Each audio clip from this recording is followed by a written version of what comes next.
Hey, what's up and welcome to this video. In this video, I'm going to go over 3 ways that you can install or make C9 and C7 connections secure.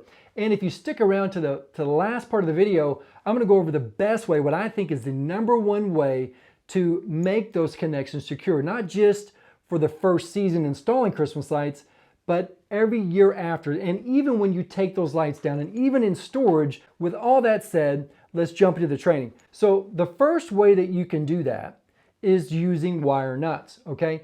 So with that, let's just assume that you have a Christmas lighting project, maybe it's residential or maybe even a commercial project, and you have multiple sections, okay? You've got C9 up on this one part of a house, and maybe you have a C9 connection on another one, and you're trying to get all these together to plug into one outlet, okay? One timer, one outlet.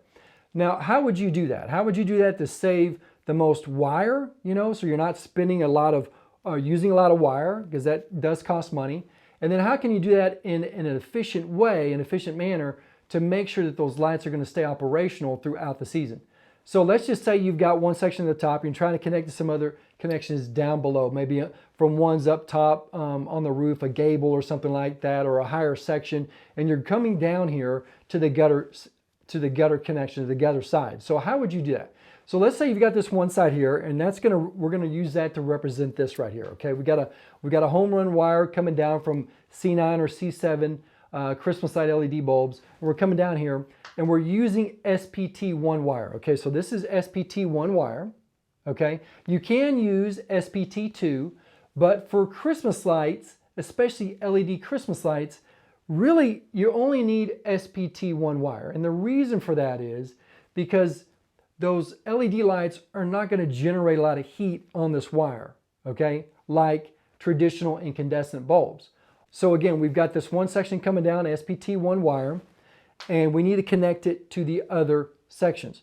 So with that, if you can see here, this SPT wire basically has really 2 parts. And what you want to do is you want to split those 2 wires apart. Make sure that the sheathing is still covering the copper. And then the next thing is you want to wire strip this section, okay? Each one, probably about a 1/2 inch to 1 inch of exposed wire left over. Okay? Then, let's say we've got this other section down here. And this could even be a C9 wire that you already have some extra lights to, and maybe you've got an extra 8 inches to 1 foot left over. And let's say we're connecting this here. So what you'll want to do, and it doesn't matter about polarity here, you take one of those wires from the top section, and now we're at the bottom section here. Take the other wire, take those 2, tighten those together. And once those are secure and tight, now you want to take a wire nut and tighten it or twist it even tighter in a clockwise fashion. And now do the same thing with the other set of wires. Now, a lot of guys will think that all you need to do is just connect those together, don't tighten it first, and just allow or hope that the wire nut's going to make that connection secure. But I would advise to not do that, because what I've seen is a lot of times that doesn't work. So again, whatever way you twist this clockwise, make sure you do the same thing with the wire nut, okay? And the reason why I'm saying that is I've seen guys that I've trained, and then I'll have to go off and maybe see some guys do some other part of the work. I'll come back maybe 30 minutes to an hour later, and they've twisted the wire one way and they twist the wire nut the other way. And what that's done is it's reversed the connection. Now it's not tight, and I have to then say, look, we need to tighten them both the same way. So now once you have that, you want to take some electrical tape, and you want to put some electrical tape around each one of those, making sure, trying as best you can to cover this little connection between the wire nut and that wire. Okay, you're trying to prevent water from getting in that connection as best or as much as you can. Okay, we're going to tape this other one as well. And again, I'm trying to do this as fast as I can in real time so you can see how long this would take. And to make it neater, you can put tape over this as well to cover this, the top part of the wire nut. But just for demonstration purposes, I'm just trying to show you this real quick. That is the first way to do that, using wire nuts. The second way, or another way that you can do that, is through what we call SPT plugs. And SPT plugs look like this, okay? There's an SPT male plug and an SPT female plug, okay? This is what it looks like on the inside.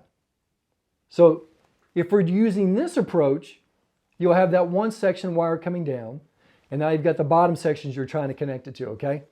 So what you'll want to do here, let's just say this wire is from the top section, and we're now trying to connect it to one of these bottom sections, okay? So you take this wire here, but in this one, we're not going to split this wire.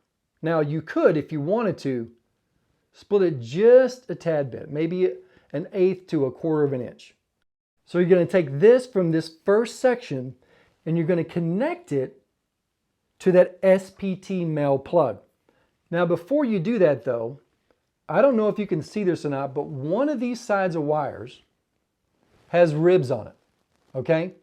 Now you need to make sure that this rib section, that side of the wire that has the ribs on it, you want to make sure that you connect that to the side of this SPT male plug that has the biggest prong sticking out of it, okay? You got to make sure that it touches that, because when you use this approach, you now have to worry about polarity. So with that, for me, it's going to be just like this. You put it in this little slot here, and when you push this down, you have to use pliers, a screwdriver, or wire strippers to make sure that you push those wires in, so that when you do that, the metal prongs inside of this plug break through the sheathing and connect to the copper that's inside each side of that wire. And I hope that makes sense. Now after you do that, you want to take the cover and slide that over this plug. And you can see it's getting really hard to do that. So sometimes what you have to do is you now have to get pliers and close that up, just like that. Now, the next thing you're going to want to do is you want to take that other section of wire, okay, and now you have to connect this to the female side. And again, you have to take that rib section here, and you need to make sure that that connects now to the bigger port to match the polarity of that SPT1 male plug. So for me, that is just like this. And now you have to do the same thing by pushing down on that wire with pliers, a screwdriver, or even those wire snips. And then take your cover and slide that over as well. Sometimes, again, you have to use the plier to make that connection secure. Once that is done, you then simply connect the two together. And that's the second approach. The third way that you can do that, I'm just going to use the same wire here, is instead of wire nuts, instead of the SPT plugs, you can do something where you're not spending any money at all on securing those connections. And that is simply just by connecting the wires together and using electrical tape. So with that, just like we did with the wire nuts, you want to strip those wires, probably about a half an inch to an inch on both sides, both ends. And again, I'm going as fast as I can. I know there's a lot of wires going on here. It's a lot like life, isn't it? We got so many things going on these days. We really do. So you take this, and we need something to really help us cut through the noise, right, in life. And we want to twist those wires together. Okay? Remember, separate the two.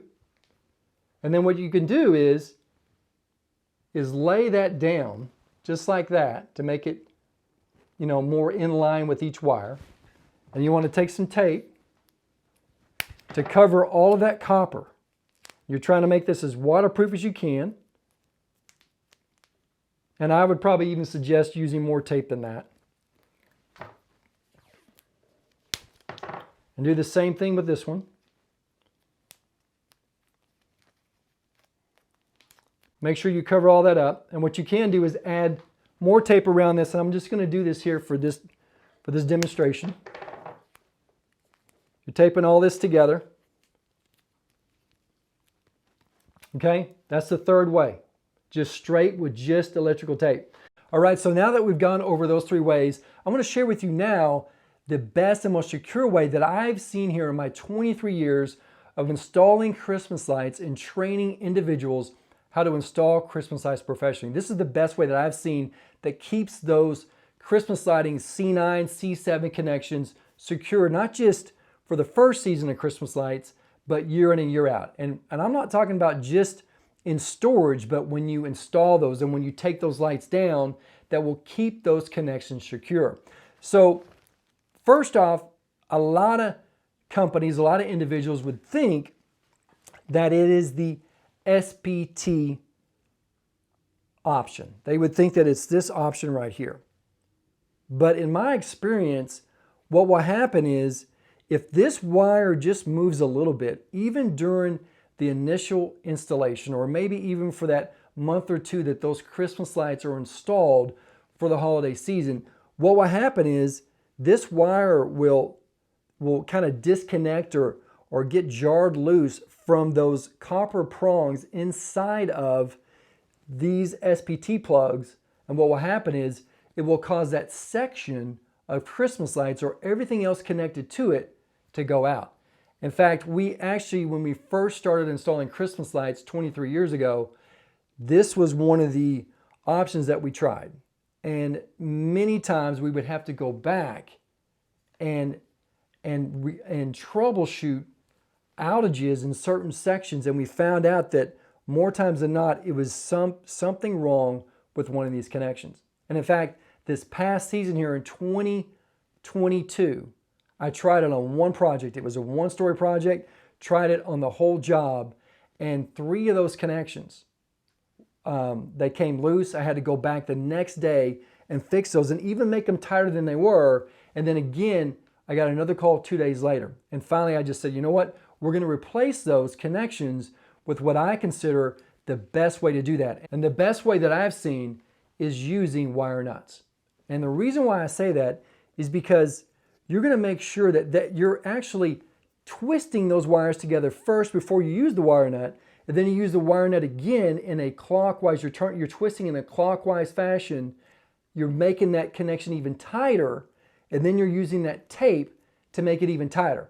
So with those 3 steps, what's going to happen is when you pull those lights down at the end of the Christmas season, you're taking them down, it's going to make that very secure. Look at this. I can't even pull it out. Look at how strong that is. And it's going to stay secure year in and year out. Now, I would suggest here when you put Christmas lights up the following year, when you're removing those from storage, containers, whatever that is, I would encourage you to make sure you test those connections, make sure that they are tight before you install those, okay? Now, the one that I would not use at all, I would really avoid at all costs, is the one where you're just taping with electrical tape. And let me show you real quick why I say that. So if you do that option, and let's say you didn't really tape this enough and you didn't cover all the way over these wires, and it rains a lot that season, you're going to get water in that connection, and it could cause your whole lighting project to go out. The other thing is, over time, rather quickly, these connections are going to come loose. That's how easy it was to get that out, okay? So again, those are the 3 ways to wire Christmas lights, and again, the best way is using wire nuts. Hey guys, if you like this video and you feel like this is going to help you in your own Christmas lighting business, or to add Christmas lighting as a side gig, or to add it to your existing business, guys, I would encourage you to check out the Christmas Lights for Profit training. And all you need to do is go to the link at the bottom of this description. It's christmaslightsdesign.com /install training. Thanks a lot. See you later.